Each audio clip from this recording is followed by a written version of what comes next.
پس از تنبیه گرفتن رئیس خدمات گمرک و کمیته انداز، صاحبکاران و تاجران میگویند همکنون باید انتظار بیشتر شدن تفتیش‌ها و تشدید یافتن فشار مالیوی بالای بیزنس شد.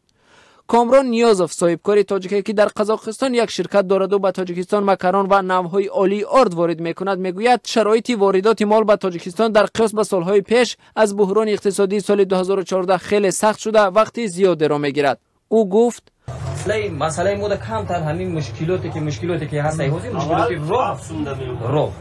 مثلا یک خطا اورد ایسوق مود داخل میشه 7 سوم مود خودی به مثال مقدار 11 سوم 11 تا 12 یک وقت تا 14 سوم وارد میشه برای که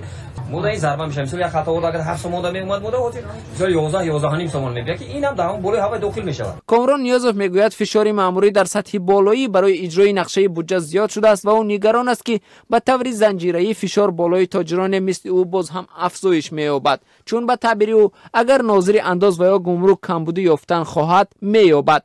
تنبیه منصبداران و نگرانی صاحبکاران از افزایش تفتیش و فشار در حالی است که در 9 ماه سال روان به بودجه کشور از حساب پرداخت‌های گمرکی 212 میلیون سومانی کمتر از نقشه مبلغ وارد گشته است.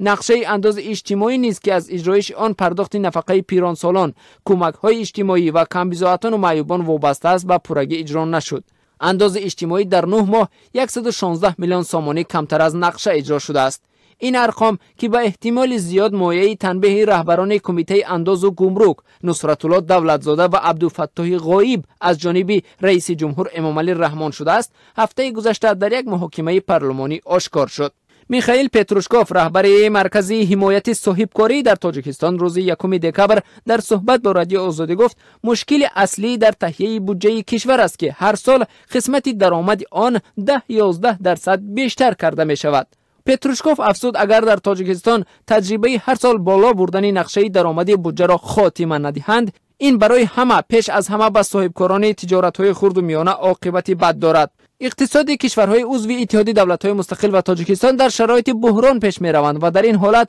نه اینکه میزان درآمد بلکه خراجات بودجه را کمتر باید کرد، میگوید پتروشکوف. به گفته این همصحبت ما، با بالا رفتن نقشه درآمد بودجه، فشار بالای صاحبکاران خرد و میانه که منبع اساسی درآمد بودجه هستند زیاد می‌شود و آنها از این فعالیت دست می‌کشند. با تاکید پتروشکوف، فایده از صاحبکاری در تاجیکستان روز به روز کمتر می‌شود.